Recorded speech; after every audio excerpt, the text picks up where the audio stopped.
फिर इतने अच्छे से कक्षा भी करते हैं ना, इतने अच्छे से समझाते भी हैं। तो हम सब प्रभु जी का स्वागत करेंगे एक बार हरे कृष्ण महामंत्र से। हरे कृष्ण कृष्ण कृष्ण हरे हरे हरे राम राम हरे हरे।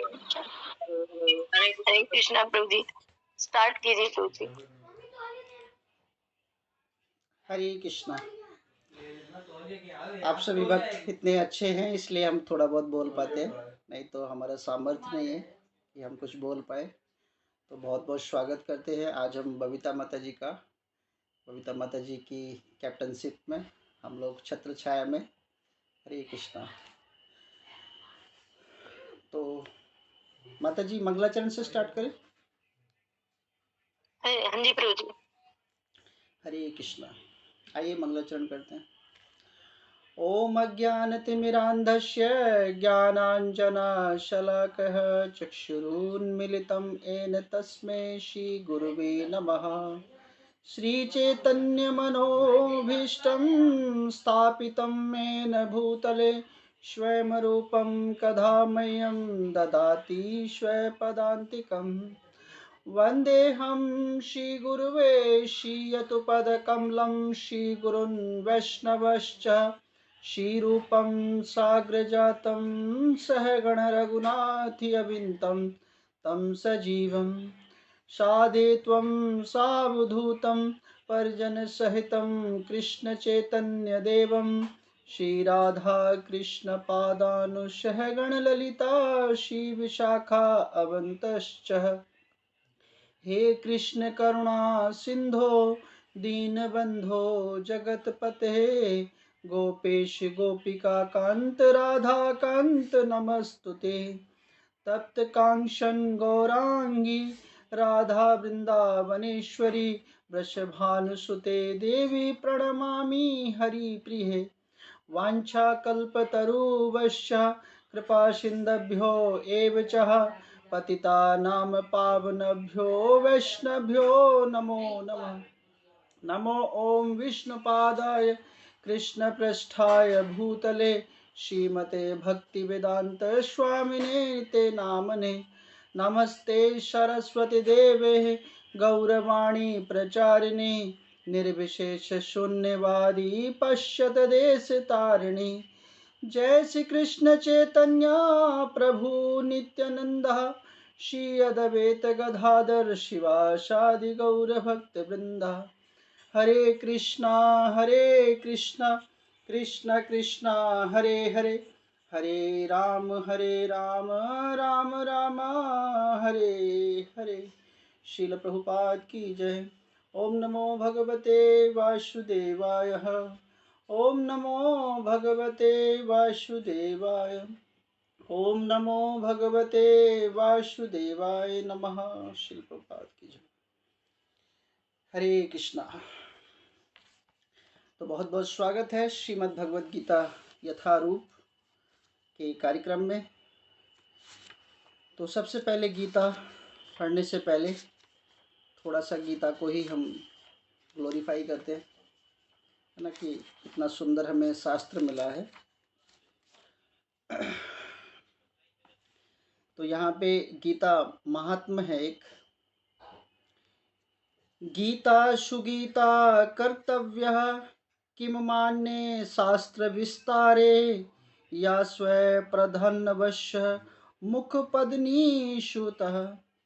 चूंकि इस भगवद गीता भगवान के मुख से निकली है, अतएव किसी को अन्य वैदिक साहित्य पढ़ने की आवश्यकता नहीं है। कहा जाता है ना, जैसे गंगा भगवान विष्णु के चरण कमलों से होती हुई आई है। तो गंगा में हम लोग स्नान करते हैं तो गंगा क्या करती है, हमें शुद्ध कर देती है। तो जब चरण कमल से निकली हुई चीज इतना शुद्ध करती है, और कोई, है ना, हमारी जो श्रीमद् भगवद गीता है वो भगवान के मुख से निकली हुई है, तो भगवान से मुख से निकली हुई चीज वो कितना शुद्ध करेगी, तो इसका हमें महत्व समझना चाहिए। तो ये था एक छोटा सा, है ना, गीता का महात्मा। तो आइए हम श्लोक का उच्चारण करते हैं। श्रीमद् भगवद गीता यथारूप अध्याय 2, अध्याय का नाम गीता का सार और श्लोक संख्या 14। मात्र स्पर्शः तु कौन्तेय शीत उष्ण सुख दुख दा आगम अपयानिहि अनित्यः तान तिष्वस्वः भारतः। मात्र स्पर्श मतलब इंद्रिय विषय, तू मतलब केवल, कौनते मतलब हे कुंती पुत्र, शीत मतलब जाड़ा, उष्ण मतलब गर्मी, सुख मतलब सुख, दुख मतलब तथा दुख, दाह मतलब देने वाला, आगम मतलब आना, अपयानि मतलब जाना, अनित्य मतलब क्षणिक, तान मतलब उनको, तिस्वाहा सहन करने का प्रयत्न करो, भारत हे भरतवंशी। अनुवाद तात्पर्य शील प्रभुपाद के माध्यम से शील प्रभुपाद की जय। हे कुंती पुत्र, सुख तथा दुख का क्षणिक उदय तथा कालक्रम में उनका अंतर्धान होना सर्दी तथा गर्मी की ऋतुओं के आने जाने के समान है। हे भरतवंशी, वे इंद्रिय बोध से उत्पन्न होते हैं और मनुष्य को चाहिए कि वे अविचलित भाव से उनको सहन करना सीखे। तो यहाँ पर बहुत सुंदर भगवान बता रहे हैं। तो पहले भगवान पिछले श्लोकों में है ना, अर्जुन को अब भगवान क्या कर रहे हैं, टीचिंग करना शुरू कर दिया। तो कहीं पर भगवान कहते हैं कि शोक करना व्यर्थ है, जो विद्वान हैं वे ना तो जीवित के लिए और ना ही मृत के लिए शोक करते हैं। फिर भगवान ने कहा कि ऐसा कभी नहीं हुआ कि मैं ना रहा हूं और तुम ना रहे हो, अथवा ये समस्त राजा ना रहे हो, और ना ऐसा है कि भविष्य में ये लोग नहीं होंगे। फिर भगवान ने ये कहा कि जिस प्रकार शरीरधारी आत्मा इस वर्तमान शरीर की में बाल्यावस्था से तरुणावस्था और फिर वृद्धावस्था से निरंतर अग्रसर होता रहता है, उसी प्रकार मृत्यु होने पर आत्मा दूसरे शरीर में चला जाता है। धीर व्यक्ति ऐसे परिवर्तन से विचलित मोह को नहीं प्राप्त होता। तो अब भगवान यहाँ पर बता रहे हैं, है ना, भगवान बोल रहे हैं कि सुख दुख, है ना, सुख दुख जीवन के क्या है, संगम है। तो यहाँ पर सुख आता है तो हमें बहुत प्रसन्नता होती है, और जैसे ही दुख आता है तो निराशा के, हताश के बादल जो है वो छा जाते हैं।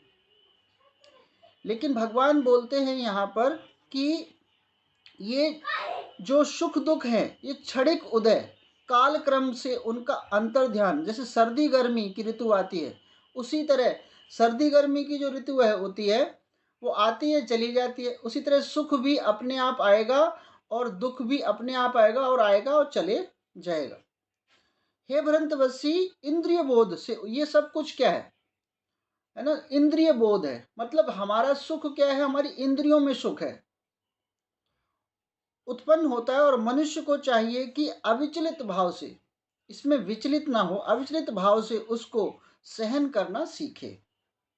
तो भगवान यहाँ पर अर्जुन के माध्यम से हमें बता रहे हैं कि सहन करना हमें सीखना है। आइए तात्पर्य को पढ़ते हैं। तात्पर्य शील प्रभुपाद के माध्यम से। शील प्रभुपाद की जय। कर्तव्य निर्वाह करते हुए मनुष्य को सुख तथा दुख के क्षणिक आने जाने को सहन करने का अभ्यास करना चाहिए। वैदिक आदेश अनुसार मनुष्य का माघ, जनवरी, फरवरी का मास में भी प्रातः काल स्नान करना चाहिए।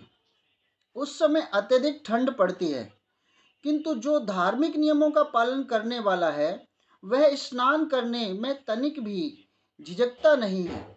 इसी प्रकार एक गृहिणी भीषण से भीषण गर्मी में की ऋतु में मई जून के महीने में भोजन पकाने से हिचकती नहीं है। जलवायु संबंधी असुविधा होते हुए भी मनुष्य को अपना कर्तव्य निभाना होता है। इसी प्रकार युद्ध करना एक क्षत्रिय का धर्म है। अतः उसे अपने किसी मित्र या परिजन से युद्ध करना पड़े तो उसे अपने धर्म का से विचलित नहीं होना चाहिए।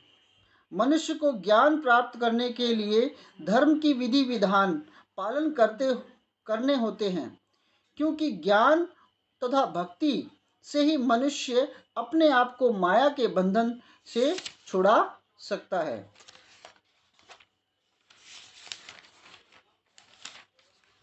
अर्जुन को जिन दो नामों से संबोधित किया गया है वे भी महत्वपूर्ण हैं। कौन्तेय कहकर संबोधित करने से यह प्रकट होता है कि वह अपनी माता की ओर मातृकुल से संबंधित हैं, और भारत कहने से उनके पिता की ओर पितृकुल से संबंध प्रकट होता है। दोनों से अपने महान विरासत प्राप्त है। महान विरासत प्राप्त होने के फलस्वरूप कर्तव्य निर्वाह का उत्तरदायित्व आ पड़ता है, और अतः अर्जुन युद्ध से विमुख नहीं हो सकता। तो बहुत सुंदर श्लोक है, जो हमारे कम से कम 108 जो गीता के श्लोक हैं उनमें से ये एक महत्वपूर्ण श्लोक है। तो इसको भी क्या करना चाहिए, कंठस्थ करना चाहिए। ऐसे बहुत सारे सेकंड चैप्टर में श्लोक हैं जिनको हमें याद करना चाहिए। तो उसमें से ये एक श्लोक है, क्योंकि प्रचार में ये काम आएगा। तो इस श्लोक में कोई भक्त बताएगा कि क्या चीज की बात, किस चीज की बात चल रही है, एक शब्द में।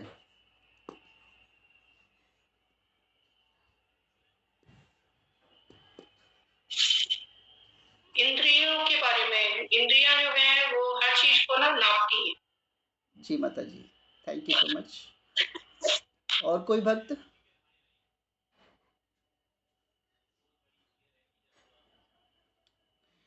ठीक है। तो इस श्लोक में केवल माता जी बता रही हैं इंद्रियों के सुख है यहाँ पर, लेकिन मेरे को जो लगता है वो सिर्फ और सिर्फ टॉलरेंस की बात है, सहनशीलता की बात है, कि हमें सहना से सीखना चाहिए। इस श्लोक से हमें आज सहनशीलता कैसे होती है ना, कि हमें सहना कैसे है। जैसे चाहे गर्मी हो चाहे सर्दी हो, भक्त को हमेशा ही सहना चाहिए। तो इस पर थोड़ा सा मैं चर्चा करता हूँ। जैसे दुख आता है ना, यहाँ पर भी इसी की चर्चा है कि सुख दुख क्षणिक उदय और काल क्रम के हैं। दुख में हाय भगवान होता है ना। जैसे दुख आता है तो हाय भगवान, और जैसे सुख होता है तो बाय भगवान। तो ये चलता रहता है, दुख में हाय भगवान है ना, और सुख में बाय भगवान। तो इसमें तो स्वार्थ है, इसमें तो हम लोग लालची हैं, है ना। कबीरदास ने भी कहा है ना एक सुंदर दुआ, सुख में सुमिरन दुख में सुमिरन सब करें और सुख में करे न कोई, और जो सुख में सुमिरन करे तो दुख काहे को होए। तो हमें तो हमेशा ही करना होगा, सुख में भी करना होगा, दुख में भी करना होगा।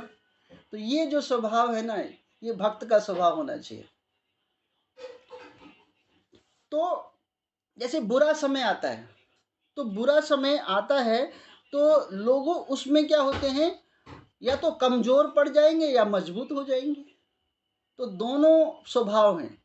अब हमारी इच्छा है कि हम कमजोर पड़ें या फिर हम मजबूत हो जाएं। लेकिन जैसे बुरा समय आता है तो हम दुख और निराशा में क्या होते हैं, डूब जाते हैं।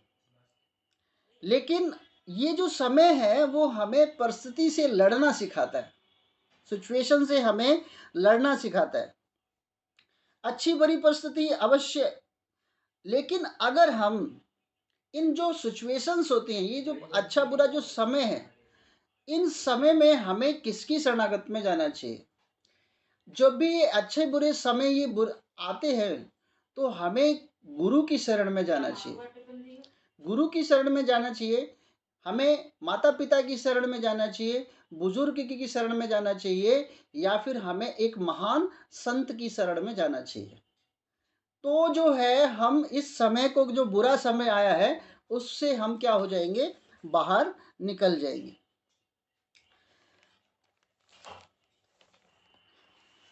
जैसे कहा जाता है ना कि बहुत सुंदर कहावत है कि अगर हम सुख को ज़्यादा, बुरा समय क्यों है, क्योंकि हम सुख को अगर ज़्यादा भोगेंगे नहीं, सुख को अगर हम ज़्यादा भोगेंगे नहीं तो दुख भी हमें ज़्यादा भोगना नहीं पड़ेगा, क्योंकि सुख हम बहुत हाई लेवल का भोगना चाहते हैं। तो जब हाई लेवल का सुख भोगना चाहते हैं तो दुख भी हमें हाई लेवल का आएगा। और अगर हम सुख को निम्न स्तर पे भोगेंगे, सुख को हम साधारण, जैसे हम उदाहरण लेते हैं कि मान लो कि मुझे हमेशा ही एसी में बैठना पसंद है, मैं 24 घंटे एसी में बैठा रहूं, तो ये मेरा शरीर थोड़ी सी गर्मी को भी बर्दाश्त नहीं करेगा। थोड़ा सा भी हम बाहर जाएंगे, हाय पसीना से टप टप टप टप टप टप हो जाएगा। तो क्योंकि हमने हाई लेवल सुख को भोगा है, इसलिए हमें दुख है। लेकिन अगर हम परिस्थिति के अकॉर्डिंग, सिचुएशंस के अकॉर्डिंग चले, तो हमें अपने आप में ऐसा, अपने आप को ऐसा समझना चाहिए कि हम ऐसे दुखों, ऐसे हाई लेवल सुखों को भोगने का जो स्तर है ना, उसको हम नीचे ले आए। तो देखिए कि दुख क्या अनुभव ही नहीं है। अब मान लीजिए भीषण गर्मी पड़ती है ना, और दक्षिण अफ्रीका के लोग उस टेम्परेचर में भी रहते हैं, उस टेम्परेचर में भी अपना जीवन का निर्वाह करते हैं। उनके लिए भी तो 48-50 डिग्री सेल्सियस टेम्परेचर सही होता है, मान जाते हैं। इवन एक उदाहरण देखिए, मच्छर का उदाहरण दीजिए। मच्छर पहले क्या होते थे, गुड नाइट ऑल आउट से मर जाते थे, लेकिन अब उन्होंने इस चीज को सहन कर लिया। अब चाहे गुड नाइट लगाओ चाहे ऑल आउट लगाओ, मच्छर मरने वाले ही नहीं है। इसलिए हमें जाना पड़ेगा मच्छरदानी में, क्योंकि मच्छर मरने वाले नहीं है। तो हमें क्या करना है कि सहन करना है। तो सहन अगर हम कैसा करेंगे, मतलब हाई लेवल को सहन नहीं करेंगे, हर परिस्थिति के अकॉर्डिंग हम अपने आप को ढालना शुरू कर दें, तो हमारे जीवन में क्या है, सुख ही सुख है। लेकिन भोगने की इच्छा, एक हाई डिमांड की इच्छा जो है वो हमारी है। क्या भगवान हमें दुख देते हैं? ऐसा जीवन में प्रश्न उठता है ना, संसार में कहते कि अरे भगवान हमें, हमारे भाग्य में है, हमारे जीवन में दुखी है, तो इसीलिए भगवान हमें दुख दे रहे हैं। जैसे जैसे हम समझते हैं कि पिता ने अपने बच्चे को कुछ पैसे दिए, फीस दी कि बेटा ये अपने ट्यूशन टीचर वाले को दे देना। तो उस बच्चे ने उस फीस को ले जाकर, है ना, ट्यूशन वाले टीचर को नहीं दिया, उसने क्या किया, उससे पैसे को खर्च करके सिगरेट पीने लग गया। अब वो उस पैसे से सिगरेट पी रहा है, तो आस पड़ोस में जो देखते हैं, अरे कितने गंदे माँ बाप हैं, कैसे कैसे बच्चे को पैसे दे देते हैं और बच्चा बिगड़ रहा है, देखिए माँ बाप की कमी है। तो माँ बाप ने तो पैसे कहाँ दिए थे, अब बच्चे ने उसको कहाँ प्रयोग किया है। इसी तरह हमारे जीवन में हम भारत भूमि में एक तो जन्मे हैं, और भारत भूमि में ना जाने हर कोने पे कहीं ना कहीं मंदिर है, भगवान का स्थान है ना। और भारत भूमि में तो हम कहाँ जाना चाहते हैं, इतना सब कुछ होता हुआ भगवान ने व्यवस्थित कर रखा है, शास्त्र दे रखे हैं, है ना। अब तो इतना सरल कर रखा कि घर बैठे अपने आराम से बैठकर शास्त्र को पढ़िए, समझिए, कितना सरल बना दिया। लेकिन फिर भी अगर हम उसका सही प्रयोग नहीं कर पाएंगे, है ना, फिर भी हम इंटरनेट, फेसबुक, है ना, अदर अदर चीज़ों पर ही रहेंगे, तो यहाँ पर भी उसी बच्चे की तरह बुरी संगति है। तो भगवान तो सब व्यवस्था कर रहे हैं, अब हमारी बुद्धि जो है वो कहाँ पर जा रही है, वो हम पर निर्भर कर रहा है। तो इसीलिए क्या है कि भगवान कभी दुख नहीं देते, चयन हम कर रहे हैं, भगवान कभी दुख नहीं दे रहे। हमारा जो चयन है वो गलत है। श्रीमद् भागवतम में 7वें स्कंद में 5वें अध्याय के 5वें श्लोक में भी बहुत सुंदर बात की गई है। क्योंकि हमारे शरीर जो है, क्योंकि हमारा जो भौतिक शरीर जो है वो संसार का सारे सुख उठाना चाहता है। और क्या होता है कि हम प्लानिंग करते हैं, हमने प्लानिंग कर रखी होती है, बहुत हाई लेवल की प्लानिंग। जैसे अभी हमने, जैसे कार्तिक महीना आता है तो हम लोग प्लानिंग करते हैं, कार्तिक महीना आएगा, भगवान की भक्ति करेंगे, भगवान का नाम लेंगे, है ना। कितने दिनों तक? कार्तिक महीना शुरू होता है, पहला दिन भगवान के नाम पर, दूसरा दिन भगवान के नाम पर, तीसरा दिन भगवान के नाम पर। हरे कृष्णा। तो ये कार्तिक महीने में हम क्या करते हैं, मतलब समय की मतलब पहला दिन, दूसरा दिन, तीसरा दिन और चौथे दिन तो फिर हम भूल ही जाते हैं कि कार्तिक महीना है। धीरे धीरे धीरे धीरे मोराल क्या हो जाता है, बिल्कुल डाउन हो जाता है। तो ये जो है, जो सब कुछ शरीर की प्लानिंग है, थोड़ा थोड़ा समय के लिए, लेकिन हमारी प्लानिंग कंप्लीट नहीं होती। क्योंकि यहाँ पर भी हम क्या करते हैं, शरीर को सुख देने के लिए प्रयत्न कर रहे हैं, है ना। तो भागवतम में यही कहा जाता है कि हम प्रयास क्या कर रहे हैं शरीर को सुख के लिए। जैसे आज हम क्या कला सीख रहे हैं, आज हम ना मरे इसकी कला सीख रहे हैं, हम मरे नहीं इसकी कला सीख रहे हैं। जैसे गाड़ी खरीदते हैं ना, तो गाड़ी खरीदते समय हम क्या ध्यान रखते हैं कि गाड़ी में कितने एयर बैग्स हैं, है ना, इसमें कितने एयर बैग्स हैं, बचाव है ज़्यादा कि हम सुरक्षित हैं कि नहीं रहेंगे, हम ये सोचते हैं। गाड़ी में सीट बेल्ट है कि नहीं है, वो हम क्यों सोच रहे हैं, हम मरे नहीं इसीलिए। जैसे आज का ही मैं उदाहरण देता हूँ कि 2-3 दिन पहले हमारा नांगलो स्टैंड पर जो चौराया था, वहाँ पर नेताजी की मूर्ति लगाई गई थी, है ना, सुभाष चंद्र बोस की मूर्ति लगाई गई थी। अब कितने लोगों ने वहाँ पर, नेताजी आए हमारे, कैलाश गहलोत आए, उन्होंने फीता काटा, नीचे से उसका कितना सुंदर उसका फ्लोर बनाया गया, डेकोरेशन कितनी सुंदर हुई, कितने ढोल नगाड़े के थ्रू। लेकिन भगवान की प्लानिंग नहीं समझ सकते। रात में ट्रक आया और चौराहे से पूरा स्ट्रक्चर को, रेड लाइट वगैरह सब कुछ A to Z फ्लैश। तो भगवान की प्लानिंग क्या है? भगवान की प्लानिंग के सामने किसी की प्लानिंग नहीं चल सकती, चाहे कितना भी किसी ने कितना भी कुछ किया हो। मैं तो आज गया, बस देखते रह गए, मैंने कि परसों इतना सुंदर उसको डेकोरेट किया गया और भगवान ने ये 2 मिनट में सब कुछ काम कर दिया। तो हम चाहे कितनी भी प्लानिंग कर लें, चाहे हम कितने भी इस कार के बढ़िया से बढ़िया एम्बेसडर कार खरीदें, उसमें हम देखें कि एयर बैग कितना अच्छा है, कितना अच्छी उसमें सुविधाएं हैं, लेकिन जब आएगा समय तो आएगा, कुछ नहीं हो सकता। लेकिन हम कर क्या रहे हैं, हम अपने शरीर को सुंदर करने के लिए क्या करें, कॉस्मेटिक क्रीम लगाते हैं।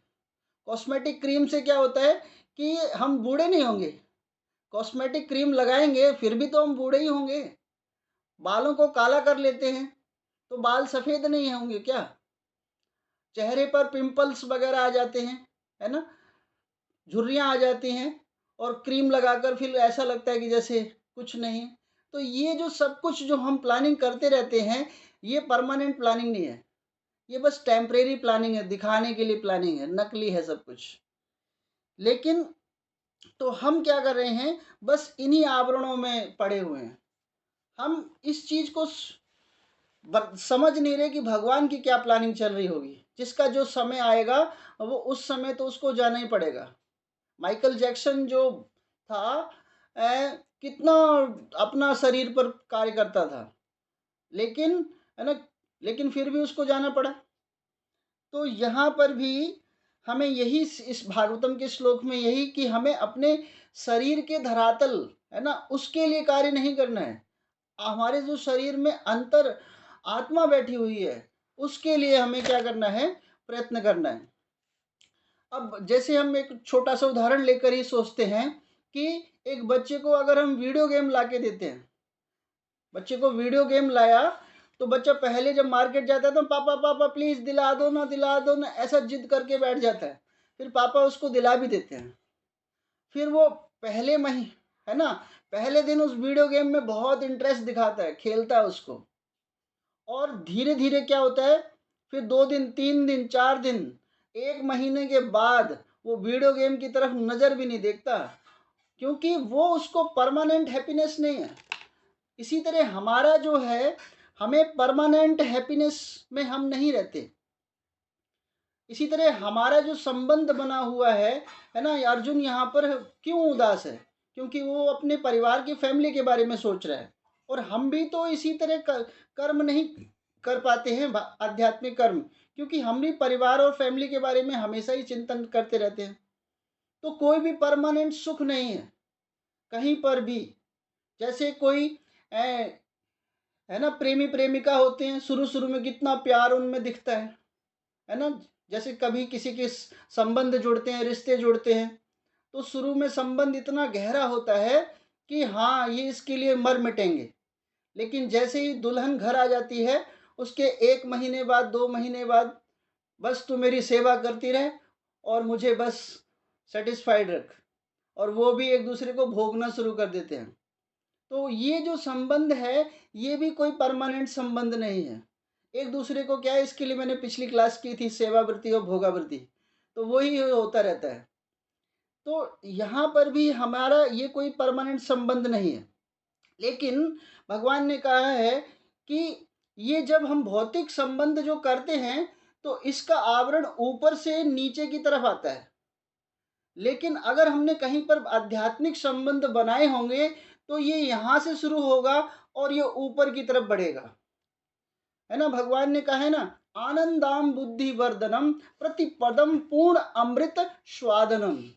क्यों? आनंद और बुद्धि का वर्धनम होगा, और प्रतिपदम पूर्ण अमृत स्वादनम, मतलब उसका पूर्ण अमृत का हमें रस मिलेगा। तो ये जो अनुभव है, ये हमें भक्ति में मिल सकता है। आनंद का अनुभव हमें सिर्फ और सिर्फ भक्ति में मिल सकता है। श्रीमद् भगवद गीता का 18वें अध्याय का 54वां श्लोक भी बहुत सुंदर है। इसी से थोड़ा कनेक्ट करते हैं।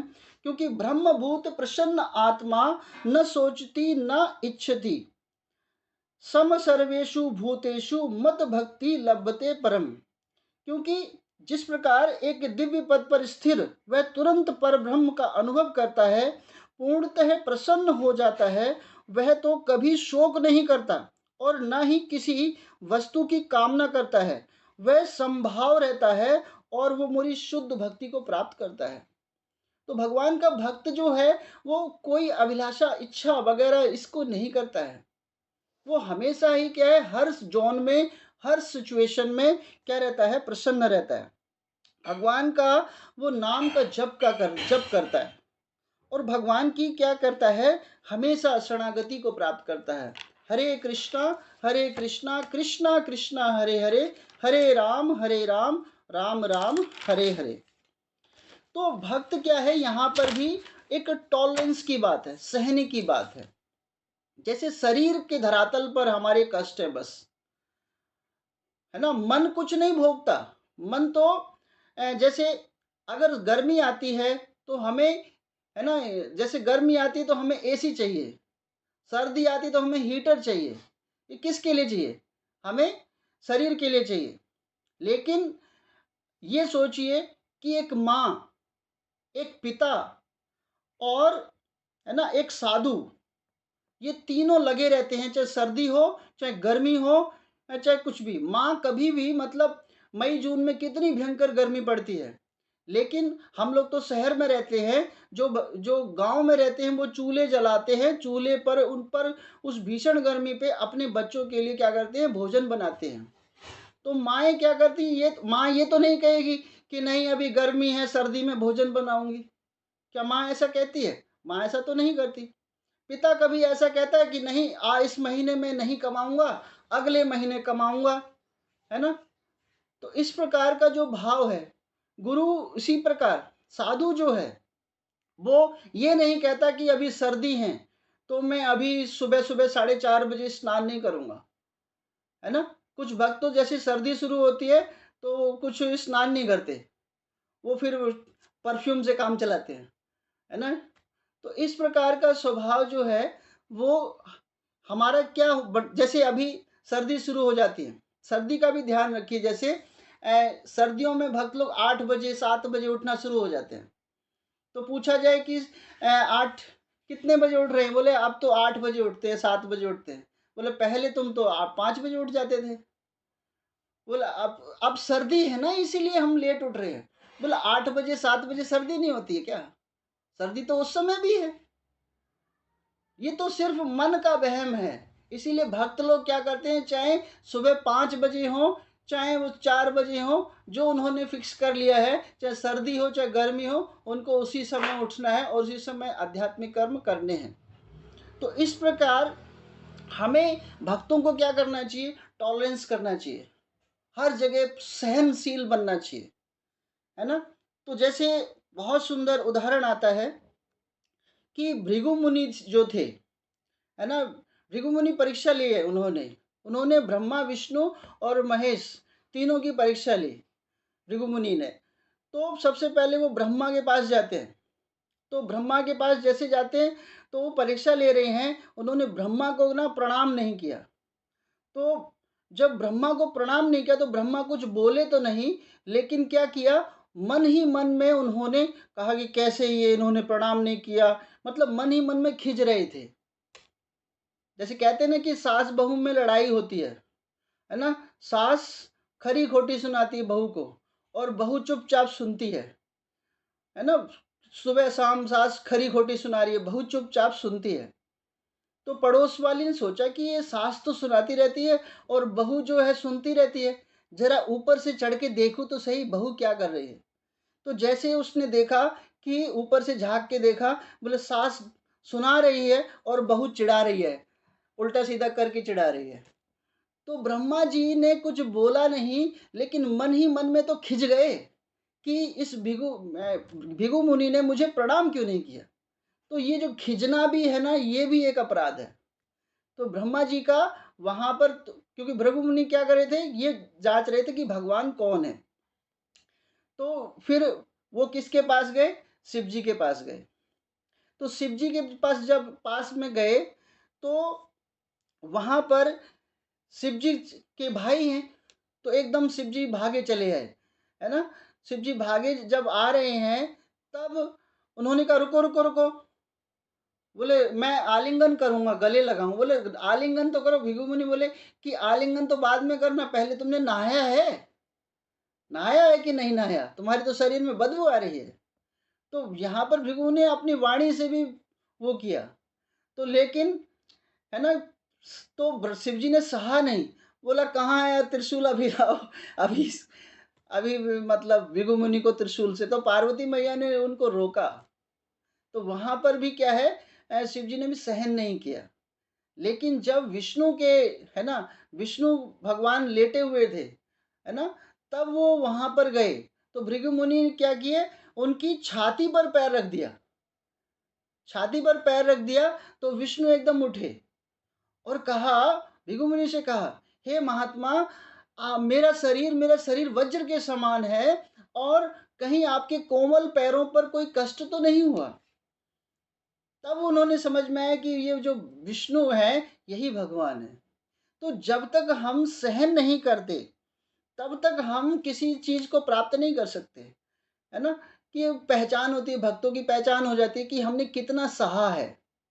एक शिष्य को, एक गुरु जब एक किसी शिष्य को बनाता है ना, तो गुरु के अंदर जितना खून है ना, वो गुरु उतना खून उस शिष्य को दान दे देता है। ये समझना चाहिए, ये शास्त्र हमारे बताते हैं कि तब जाके एक शिष्य बन के तैयार होता है। लेकिन हम तो ऐसे स्वभाव में रहते हैं कि संसार को देखते हैं, संसार क्या कहेगा, संसार की इच्छा कैसी है, संसार के मोह बंधन में हम रहते हैं। संसार का काम तो कहना ही है, वो कभी रुक नहीं सकता। तिलक लगाने पर भी हम लोग बार बार सोचते हैं, अगर हम तिलक इतना लंबा वाला तिलक लगाएंगे तो संसार क्या कहेगा। अरे संसार कहेगा तो कहेगा, पहले तो सोचो गुरु और भगवान क्या कहेंगे, उसके बारे में सोचना चाहिए। तो संसार का काम है कहना। जैसे एक ऊंट था और ऊंट पर पिता भी बैठा था और, है ना, बच्चा भी बैठा था। तो दोनों ऊंट पर बैठे हुए जा रहे थे। तो संसार वाले कह रहे थे, हाय रे देखो कैसे कैसे इनको समझ नहीं है, बेचारा ऊंट मरा जा रहा है, दोनों बैठे हुए हैं। तो उस पिता ने सोचा ये संसार सही बात है, वे दो दो जने नहीं बैठते एक साथ ऊँट पर। तो पिता नीचे उतर गया। पिता नीचे उतर के चलने लगा, बेटा ऊपर बैठा है। फिर संसार ने कहा, हाय रे क्या समाज है, पिता देखो पैदल चल रहा है और बच्चा ऊँट पर बैठा हुआ है। तो फिर बच्चा उतर गया, पिता को बैठा दिया। अब फिर ऊँट को बच्चा नीचे से चल रहा है, तो फिर संसार ने कहा क्या समाज है ना, इतना बूढ़ा आदमी होते हुए बच्चे को पैदल चला रहा है। तो फिर कहा, पिता भी नीचे उतर गया, बच्चा भी नीचे उतर गया और दोनों पैदल चलने लग गए। तो संसार ने कहा, अरे मूर्ख हो दोनों, जब ऊँट साथ में है तो दोनों बैठ बैठ जाओ। तो संसार का काम तो कहना ही है, लेकिन हम क्या सोच रहे हैं, संसार तो कहना बंद नहीं होगा। हमें अपनी निष्ठा से जो हमारे शास्त्र और गुरु कहते हैं वो कर्म हमें हमेशा ही करते रहना है। लेकिन जब तक हम 6 वेग को कंट्रोल में नहीं करेंगे, 6 वेगों को कंट्रोल में नहीं करेंगे, तब तक हमारे अंदर वो टॉलरेंस की भावना जो है वो आएगी नहीं, सहनशीलता जो है वो आएगी नहीं, जब तक हम वेगों को कंट्रोल में नहीं करेंगे, है ना। वाच्यो वेगम, मनसा वेगम, क्रोध वेगम, जिह्वा उपस्थ उदर वेगम, ये जो 6 वेग हैं इनको कंट्रोल करना है। बोलते समय हमें सोचना है कि हम क्या बोल रहे हैं। वाच्यो मन से क्रोध पर कंट्रोल करना है ना। जिह्वा पर कंट्रोल करना है। जिह्वा से ये अंतिम अंतिम जो वेग हैं वो पूरे जिह्वा पे डिपेंड है कि लाइन में आते हैं सारे। तो जिह्वा पर हम कंट्रोल करें। जिह्वा तो कहीं पर भी कुछ भी खाने से पहले वो सोचती नहीं है, उसको तो संसार में जो कुछ दिखता है वो तुरंत खा लेती है। तो जिह्वा को कंट्रोल में करना है, वेगों को कंट्रोल में करना है। तो पहले के टाइम में क्या होता था कि लोग घर में खाते थे और सोच के लिए बाहर जाते थे। पहले लोग के टाइम में लोग घर में खाते थे, सोच के लिए बाहर जाते थे। आज के टाइम में क्या होता है, लोग बाहर खाते हैं और घर में सोच के लिए आते हैं। तो ये जो है यही चलता रहता है कि हमें अपने जिह्वा, वाचो वेगम, मनसा वेगम, क्रोध वेगम, ये नरक के जो दरवाजे हैं, इन नरक की जो चाबियां हैं, इनको हमें क्या करना है, अपने कंट्रोल में रखना है।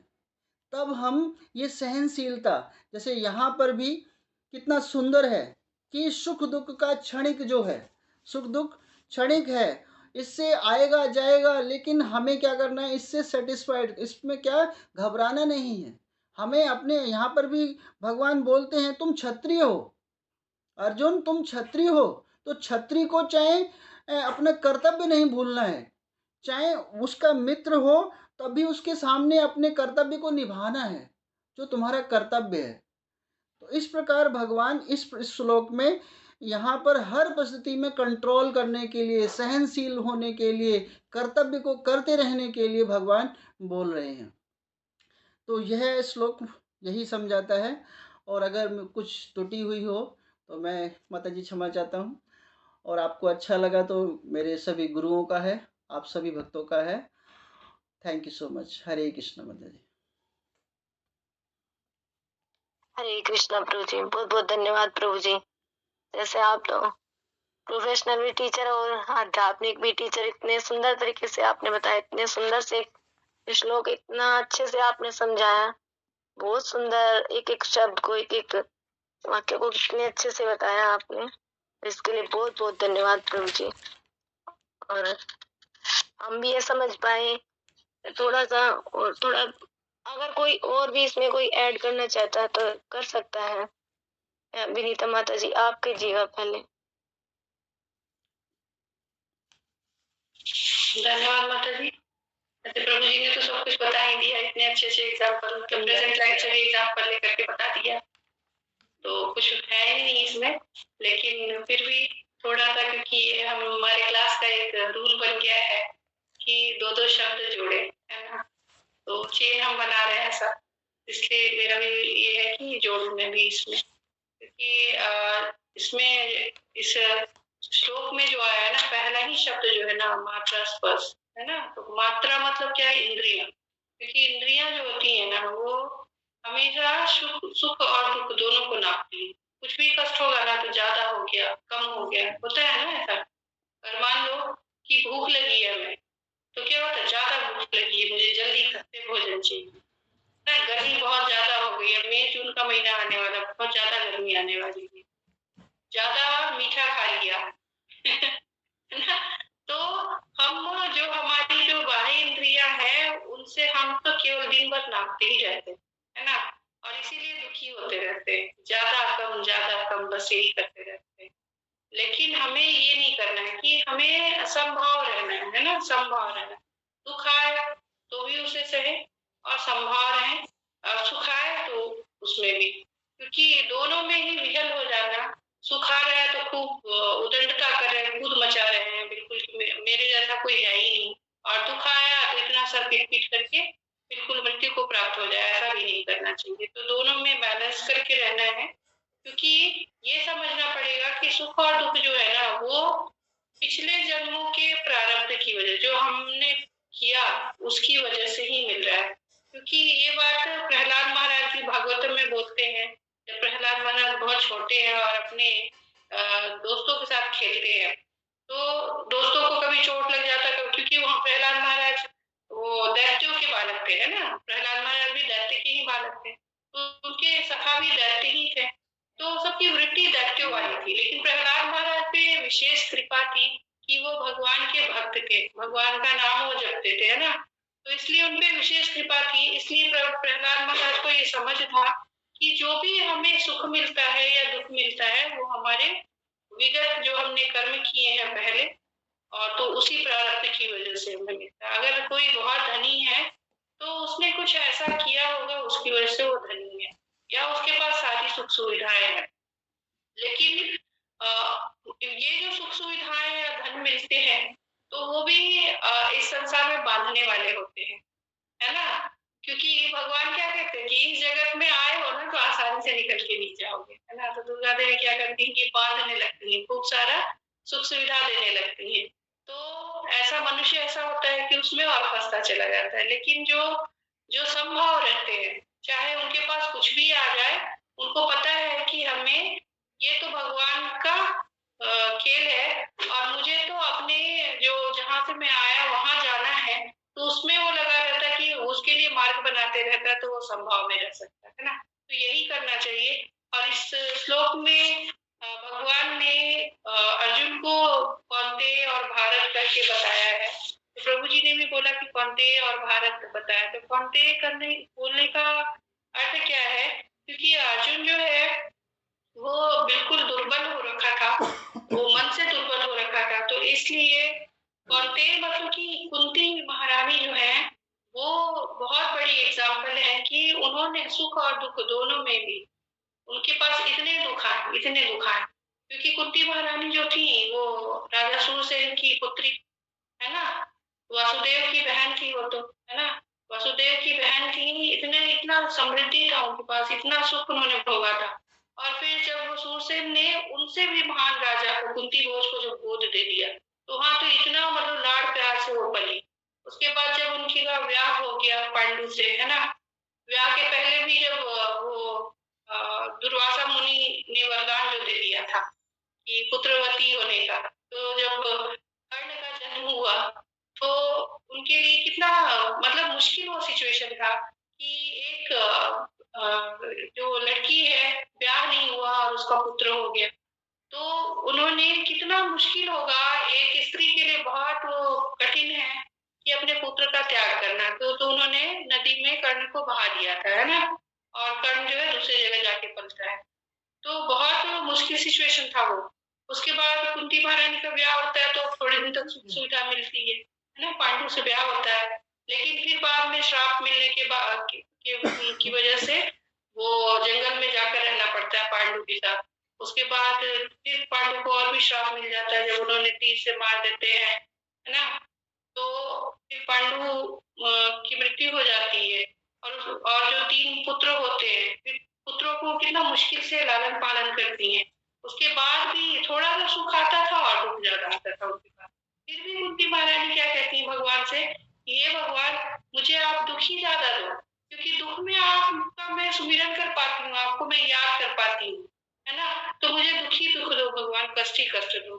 तो ऐसा कुंती महारानी से हम ये सीख सकते हैं। इसलिए भगवान ने यहाँ पे अर्जुन को कौंतेय कहा है कि तुम इतना दुर्बल मत बनो, क्योंकि तुम तो कुंती महारानी के पुत्र हो।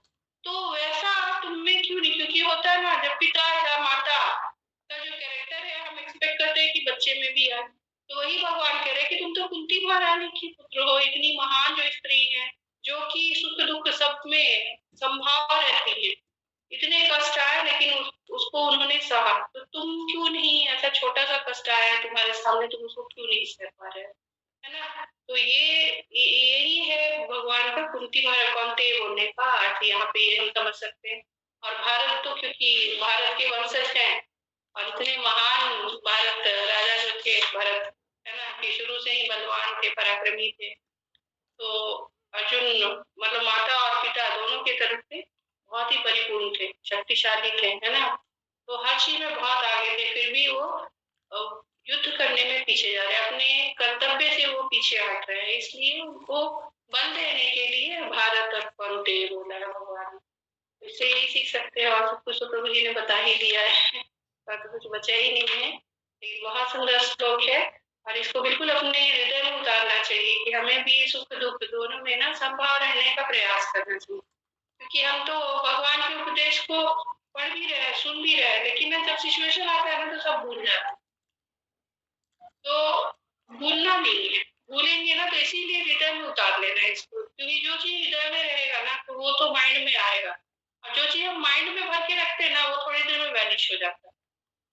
इसलिए हृदय में इसको याद करना पड़ेगा, हृदय से हृदय में ही इसको रखना पड़ेगा इसको। तो बस यही शब्द मेरे को समझ आ रहे हैं। तो और भी वक्त को जोड़ना चाहेंगे तो जोड़ेंगे। धन्यवाद माता जी। बहुत सुंदर माता जी, प्रभु जी ने तो इतना अच्छे से बताया और आपने इतना सुंदर उसमें जोड़ा। बहुत अच्छा माता जी, बहुत सुंदर आपने जोड़ा। बबीता माता जी, आप कुछ इसमें बोलिए माता जी, कुछ जोड़िए माता जी। हरे कृष्णा माता जी, गलत प्रणाम सभी भक्तों को। माता जी, प्रभु जी ने सब कुछ अच्छे से बहुत सुंदर तरीके से बताया है, और माता जी ने तो काफी सारा जोड़ दिया। और हम तो, हमारे तो पता नहीं कैसी बुद्धि है, बिल्कुल मूड बुद्धि है, कुछ नहीं घुसता। और बस थोड़ा बहुत ये है कि भाई सुख और दुख है, जैसे हमें इसका यह क्षणिक उदय है, इसी इनको हमने अविचल भाव से सहन करना चाहिए। क्योंकि सुख आता है तब तो हमें भगवान को ये करना चाहिए कि ये भगवान की बड़ी कृपा हुई है हम पर, जो ये मिली है खुशी थोड़ी बहुत। और जो दुख होता है वो हमें यही सोचना चाहिए कि ये हमारे ही कर्म ऐसे थे, जो हमने पीछे जो भी प्रारब्ध है उसकी वजह से हमारे कष्ट कट रहे हैं। तो इतना मतलब शरीर को दुख नहीं होता अविचल भाव से, मतलब थोड़ा सा अंदर मतलब सहनशील आ जाते इससे। और अगर हम ये सोचते रहते हैं कि हाँ ये दुख हमें क्यों आया, मुझे ही क्यों हुआ, ये मेरे साथ ऐसा क्यों हुआ, तो हमें और ज्यादा दुख होता है इस बात के लिए। और अगर हम ये सोचेंगे कि ये हमारे पीछे प्रारब्ध है, हमने ऐसे कर्म कर रखे हैं, तो थोड़ा सा फिर भी हमें थोड़ी सहनशीलता इससे आ जाती है। और आना भी चाहिए यही, तो इसी वजह से मतलब माता जी कुछ थोड़ा बहुत इससे इतना समझ आया मुझे, तो बहुत ज्यादा तो कुछ नहीं आया। हरे कृष्णा माता जी बहुत सुंदर आपने भी जोड़ा माता जी। और ये नहीं माता जी कि हम छोटी बुद्धि के, माता जी जो हम इस क्लास में आ रहे माता जी, हमें ये समझना नहीं है ना कि हम छोटी बुद्धि के, जो हम भगवान की कथाओं में भाग ले रहे हैं ना माता जी, तो है माता जी थोड़ा, लेकिन माता जी इतने नहीं है कि हम अपने आप को ये बोले ना कि छोटी बुद्धि। और इतना सुंदर से माता जी आप समझाते भी हो, जैसे हम क्लास भी आपकी सुने माता जी, बहुत अच्छे से आप बताते हो माता जी। ये नहीं है कि नहीं आप, मैं तो इतना बता पाऊंगी नहीं, बहुत अच्छे से बताते हो माता जी। और अभी भी बहुत अच्छे से बताया माता जी आपने।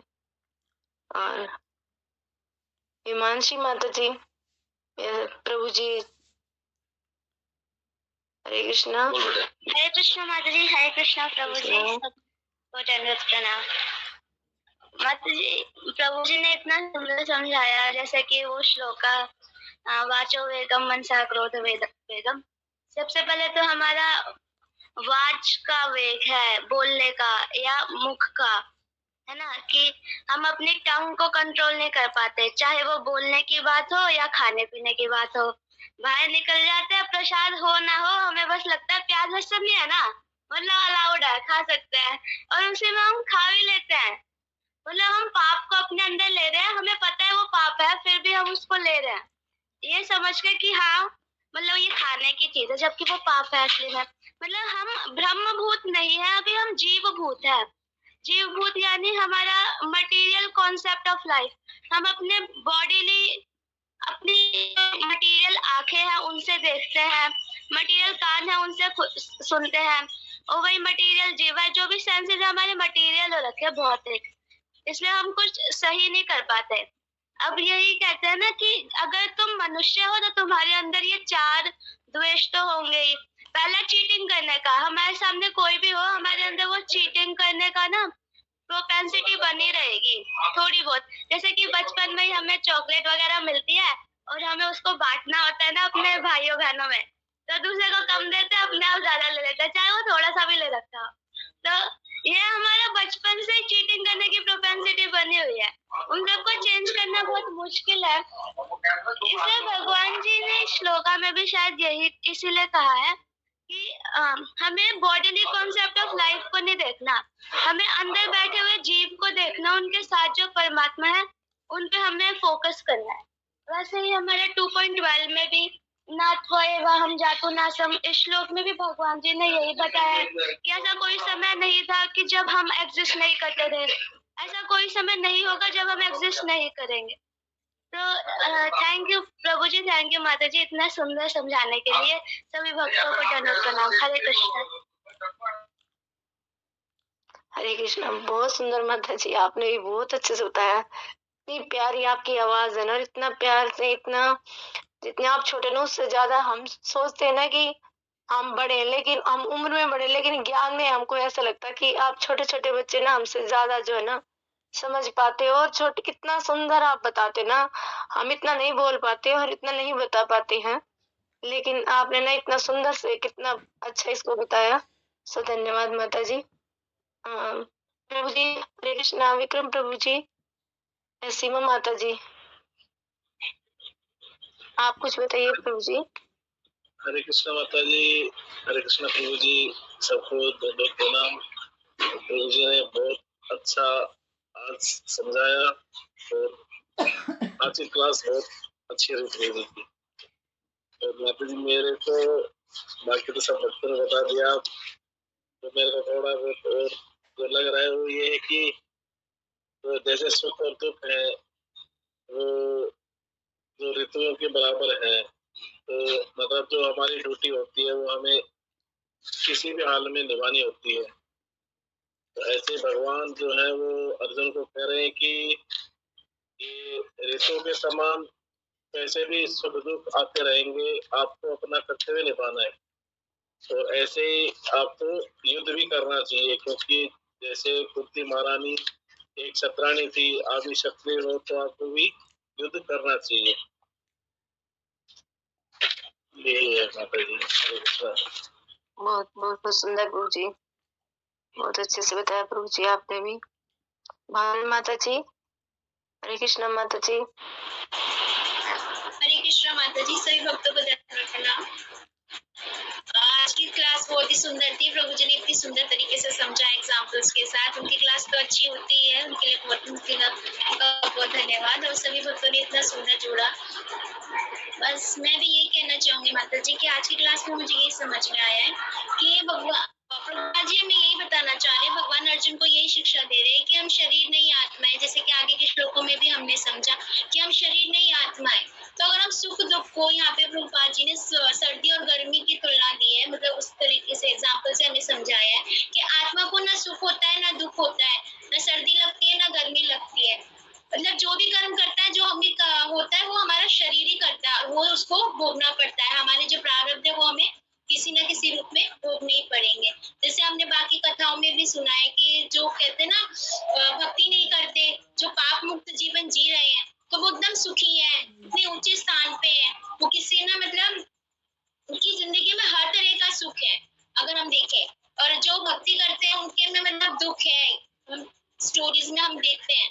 तो लेकिन उसके लिए भी प्रभुपाद जी हमें यही बताते हैं कि जो सुखी है, जो हमें लगता है कि वो सुखी है, वो उनके जो पुण्य कर्म है वो उसको पहले भोग रहे हैं, लेकिन वो बाद में उनको जो उनके पाप है वो उन्हें भोगना पड़ेगा और वो उस तरह से वो दुखी रहेंगे। और जैसे जो भक्त होते हैं, कहते हैं ना कि जो हमारे प्रारब्ध है वो हम पहले भोग लेंगे, लेकिन ताकि हम शुद्ध भक्त बन सके, भगवान के पूर्ण शरणागत हो सके, ताकि हम बाद में सुखी जीवन जी सके। और सुख दुख की व्याख्या भी प्रभुपाद जी ने इतनी सुंदर तरीके से यहाँ पे बताया है कि सुख दुख कुछ भी नहीं होता, हमारे मनोभाव होते हैं। अगर हम हर सुख को दुख को भगवान की इच्छा के रूप में संभव है कि माने, तो हमें दुख कभी होगा ही नहीं। जैसे आगे के श्लोकों में भी हमने समझा, अगर दुख आता है हमारे जीवन में तो हमें सोचना चाहिए वो हरि इच्छा है, और अगर सुख आ रहा है तो वो सोचना चाहिए कि हरि कृपा है।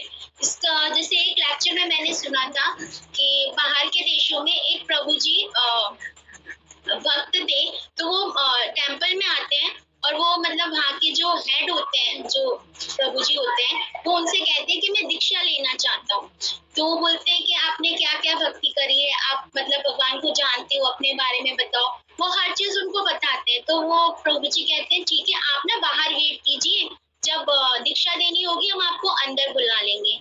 तो वो सुबह से शाम तक उनको बाहर ही बिठाए रखते हैं। तो लेकिन जब वो जो उनके कहते हैं ना शिष्य होते हैं, अनुयायी होते हैं, वो उनको बाहर चेक करने के लिए जाते हैं, उनसे बातें करते हैं। तो मतलब 1% भी उनके मन में कभी ये नहीं आता कि सुबह से शाम हो गई, मुझे तो यहाँ बाहर बिठा रखा है, कैसे लोग हैं, मैं तो यहाँ दीक्षा के लिए आया था।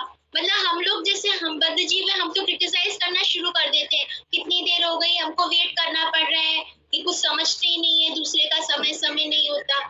लेकिन जब शाम हो गई, उनको प्रभु जी को अंदर बुलाया गया, तो उनको दीक्षा दे दी गई। क्यों? क्योंकि उनके अंदर टॉलरेंस थी। जैसे कि आज के श्लोक में हमने सीखा, टॉलरेंस मतलब उनके साथ उनको पूरे दिन वेट कराया, तब भी उनको मतलब उनके मन में जरा सी भी उनके लिए कोई प्रति ईर्ष्या, गुस्सा या द्वेष कुछ भी नहीं था। उनके अंदर कितनी टॉलरेंस थी, सरलता थी, निर्मलता थी। तब भी वो मतलब यही चीज भगवान हमसे चाहते हैं कि हमारे अंदर भी यही सरलता, निर्मलता है और एक टॉलरेंस है, जैसा कि प्रभु जी ने बताया, जो कि एक शुद्ध भक्त बनने के लिए जरूरी है। और जैसे आज के लेक्चर में मैंने सुना था कि भगवान से अगर हम प्रेम करते हैं तो प्रेम कैसा होना चाहिए, वो एकदम अनकंडीशनल होना चाहिए। जैसे हम अपने बच्चों से, परिवार से प्यार करते हैं, तो हम उनसे कुछ ना कुछ एक्सपेक्ट करते हैं कि चाहे हमारा हस्बैंड है तो वो हमारी जरूरतें पूरी करे, हमारे बच्चे हैं तो वो हमारे सपनों को पूरा करे। मतलब कुछ ना कुछ एक्सपेक्टेशंस रहती हैं और कुछ भी स्थायी नहीं है। ये तो हमें पता ही कि सुख दुख कुछ भी स्थायी नहीं है, आते जाते रहते हैं। तो यही चीज है। लेकिन जो भगवान से हमें प्रेम करना है वो अनकंडीशनल करना है। ये नहीं कि भगवान मैं आज आपकी पूजा कर रहा हूँ, मंगला आरती कर रहा हूँ, सुबह जल्दी उठ रहा हूँ, इतनी तपस्या कर रहा हूँ, तो भगवान आप मेरे लिए एक बहुत बड़ा घर बनवा दीजिए या मुझे एक सुंदर गाड़ी दे दीजिए। तो ये चीज है कि हमें अपनी आसक्तियों को दूर करते हुए भगवान से अनकंडीशनल प्यार करना है, उनकी पूर्ण रूप से शरणागति करनी। हरे कृष्ण माता जी, बहुत बहुत धन्यवाद। हरे कृष्ण। बहुत बहुत अच्छा बताया माता जी, आपने इतने अच्छे से जोड़ा और सभी भक्त ने इतने अच्छे से बताते हैं, इतना एक एक तो जो भी पॉइंट इतना अच्छे से क्लियर करते हैं, तो इसके लिए भी बहुत धन्यवाद। और पूजा माता जी, आप भी कुछ जोड़ना चाहेंगे माता जी? हरे कृष्णा माता जी, हरे कृष्णा प्रभु जी, नंदन प्रणाम। सभी भक्तों ने बहुत अच्छा बताया, प्रभु जी ने तो बहुत अच्छी क्लास लिया, तो बहुत अच्छी है उनकी, तो हमेशा ही होती है हमेशा क्लास उनकी। तो इसमें बताया कि दुख सुख के बारे में बताया कि जैसे कुंती माता थी, वो हमेशा दुख ही मांगती थी भगवान से, क्योंकि वो चाहती थी कि भगवान दुख मांगूंगी तो भगवान हमेशा मेरे साथ ही रहेंगे, हमेशा रहेंगे। दुख सुख तो आना ही चीज है, शरीर है, ये कष्ट सब भोगने का शरीर, संसार ही क्या दुखालय है, ये तो दुखों का भरा हुआ संसार है, दुखालय कहते हैं इसको, इसलिए दुख का भरा हुआ है। और ये दुख सुख तो आने चाहिए। अभी गर्मी सर्दी सब कुछ मौसम के द्वारा भगवान ने बनाया है, सर्दी का गर्मी का सब मौसम भगवान है कि हमारे शरीर में भोगने के लिए। ये हमें पता चले कि गर्मी है सर्दी है, पर ये आत्मा है जो किसी चीज को सहन नहीं करती, इसको कुछ सहते। ये तो हमारी बॉडी को पता चलता है कि गर्मी है, सर्दी है, बारिश हो रही है, सब मौसम के संग ये 5 सेंसर्स है। जैसे हम अच्छी चीजों को देखेंगे आँख के द्वारा, हम अच्छी चीज भी देख सकते हैं, बुरी चीज भी देख सकते हैं। कान है, अच्छी चीज भी सुनते हैं, भक्ति की ओर भी जाते हैं, सुनते हैं, सब कुछ सुनते हैं। पर ये कान इसलिए किया भगवान ने, भगवान की बातें सुनो, अच्छी बातें सुनो, और आँख है जो भगवान के दर्शन करो, जीवा है भगवान का प्रसादम खाओ, इसके और हाथे दिए भगवान के विग्रह को पूजा करने के लिए, भगवान की चीजें चढ़ाने के लिए, पैर दिया भगवान के मंदिर की और अग्रसर मंदिर की तरफ जाने के लिए दिया, फिर से आपके लिए जाने के लिए दिया है। अब इसमें दुख सुख का होता है। लोगों परीक्षित महाराज है, देखो उन पे दुख आया, तूने देखो श्राप तो साधु के उनपे लग गया था, तो उन्हें श्राप मिल गया था कि 7 दिन बाद उन्हें मरना है, फिर भी वो अपने दुख को वो नहीं देखा। उन्हें क्या करा कि जो मेरे कर्म है वही होना है। और उनके लड़के को क्या हुआ, उनको गुस्सा आ गया, तो उनने सारे काल दोष पूजा पाठ करके सारे सांपों को मारना चाहा। पर जो परीक्षित महाराज थे कि पता है जो मेरा कर्म है, दुख है, अब आएगा, मेरे मौत आ रही है, पर उन्हें अपने धैर्य को नहीं खोया। क्या कह रहा, भक्ति की ओर अग्रसर। उन्हें 7 दिन तक बिना खाए पिए रात दिन को देख के कथा सुनी, तो भगवान के अध्यात्म तक आ रहे। अब इसमें एक और उदाहरण है कि कहते हैं इस जन्म में हम दान पुण्य करते हैं, खूब दान करते हैं, फिर अगला जन्म क्या मिलता है हमें, बस भक्ति नहीं मिलती, ऐश्वर्य राय सब मिल जाता है, कुछ नहीं मिलता इसमें भक्ति में। जब हमने इस जन्म में अगले जन्म जो हमने करा, पर इस जन्म में हमें क्या मिला, बस धन शौर्य मिला, भक्ति नहीं मिली। और जो दूसरे एक बंदा होता है, दूसरा ब्राह्मण होता है, वो खूब दुख होता है, दुखी होता है, पर क्या करता है, भगवान की भक्ति को अग्रसर रहता है कि भक्ति करता है। फिर जो दूसरा जन्म होता है तो क्या मिलता है, भक्ति मिलती है बहुत ज्यादा। जैसे अपने दुख सुख को कभी हमें वो नहीं होना चाहिए कि भगवान की देन है, तो जो कुछ है हमारे कर्म है, जैसे हमने कर्म करे होंगे उसी के हमारे सुख सुख मिलता है। हरे कृष्ण माता जी, जो मुझे कुछ समझ आया तो ये। हरे कृष्ण। बहुत सुंदर माता जी, बहुत अच्छे से बताया माता जी आपने, और सभी ने इतने अच्छे से बताया कि ना कुछ और आगे मैं बोलने के लिए क्या बचा, कुछ भी ऐसा नहीं। और टाइम भी बहुत ज्यादा हो गया, लेकिन मैं थोड़ा सा ना इसमें यही बोलना चाहूँ कि इस श्लोक में जैसे भगवान ने जैसे बोला, जैसे माता जी ने भी बताया कि ना कौन थे कह के बोला अर्जुन को कि कुंती महारानी ने कितना दुख जो है अपने जीवन में सहन किया। और भगवान कहीं ना कहीं अर्जुन से एक्सपेक्टेशन रखते हैं कि अगर माता है, उनकी माता ने इतना दुख अगर भोगा है, और उनको भरतवंश भी कहकर बुलाया, भरतवंश भरत जो उनके वंशज है, उन्होंने भी कितना दुख अपने जीवन में जो है सहन किया। तो भगवान अर्जुन को भी यही बोल रहे कि न सुख और दुख ना जो ये इनका क्षणिक उदय और काल क्रम में इनका अंतर ध्यान होना, ना काल और क्रम के अनुसार जो इनका अंतर ध्यान होना, ये कैसे सर्दी और गर्मी की ऋतुओं के आने जाने के समान है। जैसे हम सर्दी को सहन करते हैं, गर्मी को सहन करते हैं ना, बारिश को सहन करते हैं, है ना, उसी अनुसार जो हम सुख और दुख जो सहन करें। अब अगर भगवान बोलते हैं या हम भी ऐसे समझे ना कि जैसे बारिश अगर हो रही है, खूब तेज अगर बारिश हो रही है ना, उसमें हम क्या, बारिश को तो हम जो है रोक नहीं सकते, तो भगवान ने जो है दिया है, तो हम उसमें हम क्या कर सकते हैं कि हम छाता ले सकते हैं, है ना, तो उससे हम जो है बारिश से बचाव कर सकते हैं। तो भगवान ने भी हमें जो है थोड़ी सी अल्प स्वतंत्रता दी है कि हम ऐसा क्या करें कि हम जो है सुख और दुख में पड़े, है ना, कैसे हम भगवान के तरफ या भगवान के जो है तरफ मुड़े, या फिर हम जो है आज अगर हम संसार में देख रहे हैं कितना मतलब व्यभिचार और कितना मतलब गलत कार्य जो है होता है भौतिक जीवन में हमारे में, तो भगवान तो यही कहते हैं कि ना कि हमारा जो ये जीवन है ना, हम क्या है, हमारे जीवन का लक्ष्य है कि हम भगवान के नित्य दास हैं, तो हमें जो है भगवान की तरफ मुड़ना चाहिए, हमें भगवान का नाम लेना चाहिए, है ना। तो कहीं ना कहीं जैसे भगवान ने बताया, है ना, अर्जुन को अर्जुन को बोल रहे भगवान लास्ट में कि मैंने तो पूरा उपदेश जो है आपको दे दिया, पूरी भगवत गीता जो आपको सुनाई, अब आप उसके बाद ये आपका मुंह दूर हुआ है या नहीं ना, वो अब जो आपके पास जो थोड़ी स्वतंत्रता है ना, उससे आप चाहो तो इस मोह से निकल सकते हो, और चाहो तो युद्ध कर सकते हो, अब आपके ऊपर है ये सब।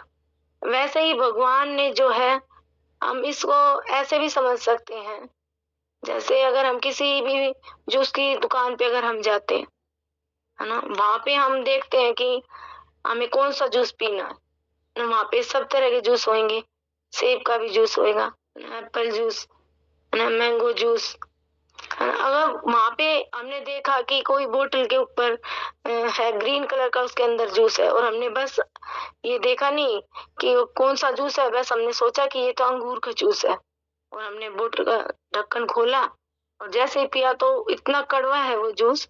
और हम उसके बाद जो है दुकान वाले को बोलते हैं कि कितना कड़वा ये जूस, अरे क्या है, लेकिन हमने तो नहीं देखा ना कि उसके ऊपर उस लेवल पे क्या लिखा है ना, कि वो कड़वा जूस, वो करेले का जूस है या फिर अंगूर का जूस है। हमने अंगूर का जूस समझ के पिया, लेकिन वो क्या करेले का जूस है। हम दुकान वाले को नहीं बोल सकते ना, इसमें कहाँ गलती, हमारी गलती, हमने लेवल जब पढ़ा नहीं, है ना।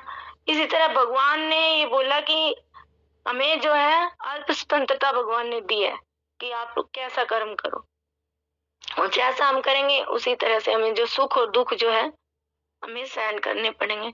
और सुख दुख तो ऐसे आएंगे ही ना, वो नित्य है। जैसे भगवान ने बोला ना 8वें अध्याय में, भगवत गीता के 8वें अध्याय में यही बोला कि ये जो जगत है ना, भौतिक जगत, ये क्या है, दुखालयम और अशाश्वतम, है ना। तो ये दुखालय, ये हम यहाँ पे सुख जो खोजने की कोशिश भी करेंगे तो नित्य हम सुख यहाँ पे जो है पा नहीं सकते और खोज नहीं सकते। तो सुख और दुख दोनों ही हमें जो है सहन करना पड़ेगा, और सहन करके चलेंगे। जैसे प्रभु जी भी बताते हैं कि अगर हम सहन करके चलते हैं तो हमें जो है दुख का अनुभव जो है इतना नहीं होगा, है ना। और अगर हम सहन नहीं करेंगे और यही लगाए रखेंगे, हाय दुख, हाय मेरे जीवन में दुख आया, हाय मेरे जीवन में दुख आया, क्यों भगवान ने मेरे को दुख दिया, तो वो हमें जो है ज्यादा क्वांटिटी में जो है दुख लगेगा, है ना। तो हमें जो है यही जो इस श्लोक से हमें जो शिक्षा मिल रही है कि हमें जो है सुख और दुख को संभाव रूप से जो हमें सहन करना होगा। तो बहुत बहुत धन्यवाद आज की कक्षा में जो सब भक्त आए, और विशेषकर प्रभु जी का इतनी सुंदर प्रभु जी ने कक्षा की। हर एक लेक्चर प्रभु जी का इतना सुंदर होता है, इतना अच्छा होता है ना, कि उसमें कुछ हम अगर जोड़ना भी चाहे तो वो हमारी, या तो यूं लगा लो कि हम उससे बिल्कुल हटकर ही कुछ बोल रही है, लेकिन प्रभु जी तो इतना सुंदर से बोलते हैं, और बाकी तो सबने इतना अच्छा से जोड़ा, इतने अच्छे से प्रयास किया। सबका बहुत बहुत धन्यवाद, और विशेषकर प्रभु जी का बहुत धन्यवाद। तो हम प्रभु जी के लिए एक बार हरे कृष्ण महामंत्र बोलकर धन्यवाद करना चाहेंगे। हरे कृष्ण कृष्ण कृष्ण हरे हरे, हरे राम राम राम हरे हरे।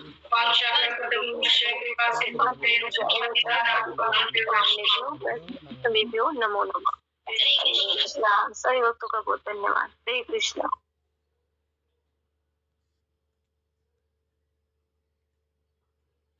प्रभु जी क्लास हमेशा ही हटके रहते हैं।